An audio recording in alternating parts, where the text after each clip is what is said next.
एक लड़की थी जिसका नाम राई था। वह बहुत सुंदर व सुशील थी।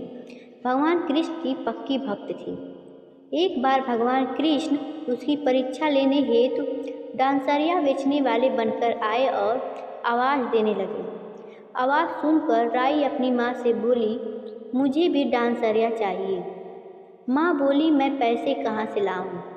बाजरी है वो ले जा। बाजरी को भगवान ने फूंक मारी तो फुस उड़ के राई की आंख में गई। राई जोर जोर से रोने लगी। भगवान वहाँ से अंतर्ध्यान हो गए। वैद्य का रूप धारण कर वहाँ आ गए और आवाज़ देने लगे। राई की माँ बाहर आई और बोली, वैद्य जी, मेरी बेटी की आंख में कुछ गिर गया है, उसे निकाल दो। भगवान बोले, अगर मैं उसे निकालूं तो उसका विवाह मेरे साथ करना पड़ेगा। राई की माँ तैयार हो गई, सगाई कर दी। कार्तिक शुक्ल 11 के दिन विवाह निश्चित किया। माँ सोचने लगी, बेटी को क्या दूंगी। सुनार की दुकान पर जाकर बोली, मेरी राई के लिए लौंग व पिछिया जड़ दे। सुनार बोला, मुझे समय नहीं है, मैं तो कृष्ण भगवान के गहने जड़ रहा हूँ। हलवाई व बनिया ने भी उसको यही जवाब दिया।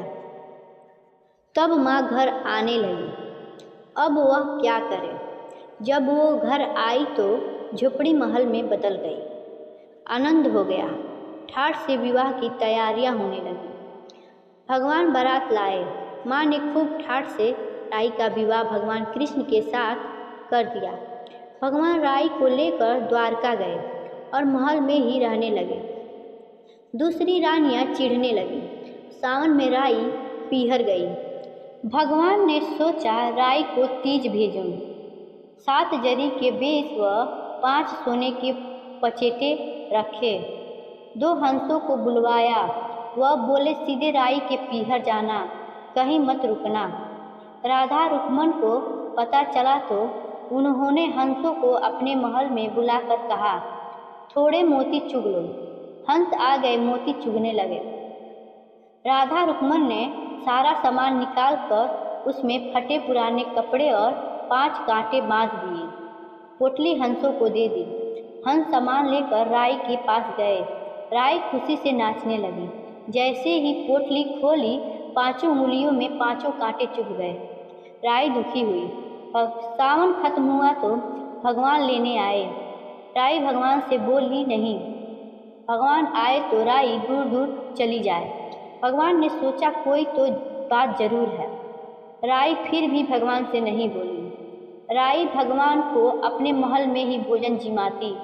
भोजन में दही जरूर देती। एक दिन भगवान बिल्ली बनकर आए और दही खा गए। अब राई दही कहाँ से लाए। भगवान गुजरी बनकर दही बेचने आ गए। राई नीचे जाकर बोली, थोड़ा दही दे दो। गुजरी रूपी भगवान बोले, राई तुम उदास क्यों हो? हमने सुना है आप भगवान से नाराज हो। राई बोली, तुम्हें क्या मतलब, तू जा। तो गुजरी रूपी भगवान बोले, हम सहेली जैसी हैं, तो मन की बात कहो, मैं किसी से नहीं कहूँगी। राई ने सारी बात कही। सुनते ही भगवान को अचंभा हुआ और वे असली रूप में आ गए और बोले, ये कैसे हुआ? मैंने तो जरी के बेस व सोने के चपेटे भेजे। भगवान ने हंसों को बुलाकर पूछा, तुम कहीं रुके तो नहीं? हंस बोले, राधा रुक्मन के महल में रुके और कहीं नहीं रुके। भगवान ने राधा रुक्मन को बुलाया और पूछा, आपने ऐसा क्यों किया? वो बोली, आप हमारे महल नहीं पधारे, इसलिए हमने ऐसा किया। भगवान बोले, आप हमको प्रेम से बुलाते तो हम जरूर आते। फिर भगवान बोले, कार्तिक का महीना राई को दूंगा, 5 दिन पचतित्या राधा रुक्मन को व 11 सतभामा को दूंगा। भगवान ने सबको मान दिया। भगवान राधा रुक्मन राई को मान दिया, वैसे सबको देना। घटती को पूरा कर जो, पूरी का प्राण छोड़ जो, भूल चूक माफ कर जो। धन्यवाद। Like and subscribe.